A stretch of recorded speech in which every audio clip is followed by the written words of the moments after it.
এটা হলো আমাদের নিজেদের স্টাইলে বানানো পাস্তা। আর এই রেসিপিটা জানতে চেয়েছিল আমার খুব কাছের একজন মানুষ।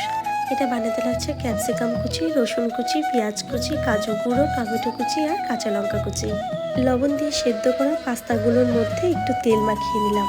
তারপর কড়াইতে অল্প তেল দিয়ে রসুন কুচি, ক্যাপসিকাম কুচি, সামান্য লবণ দিয়ে নাড়াচাড়া করছি। এর মধ্যে দিয়ে দিলাম কাঁচা লঙ্কা কুচি আর কুচনো পেঁয়াজ, দিয়ে দিলাম টমেটো কুচিও।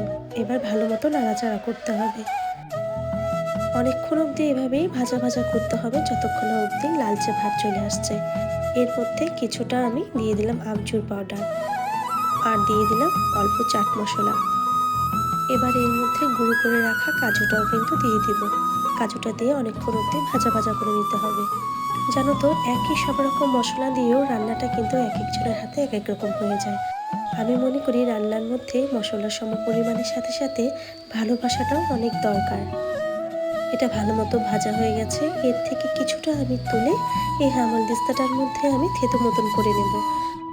অনেকক্ষণ অবধি এটা করতে হবে, যতক্ষণ না অবধি একটু মাখো মাখো ভাব চলে আসছে। এর মধ্যে দিয়ে দিলাম 1 চামচ মতো লঙ্কার গুঁড়ো। এবার এই যে পেস্টটা, সেটাও কিন্তু আমি কড়াইটাতে দিয়ে দিলাম। এর মধ্যে দিয়ে দিব আবার সেদ্ধ করে রাখা পাস্তাগুলো দিয়ে ভালো মতো এই মশলাটাকে মিশাতে হবে।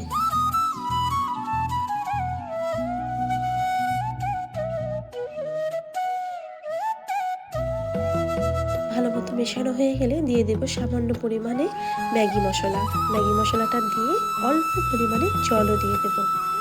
জলটা দিয়ে দিলেই কিন্তু এটার মধ্যে একটা মাখো মাখো ভাব চলে আসবে। তারপরে কিছুক্ষণ ভাজা ভাজা করে নিলেই কিন্তু রেডি আমাদের অসাধারণ স্বাদের একটা পাস্তা রেসিপি।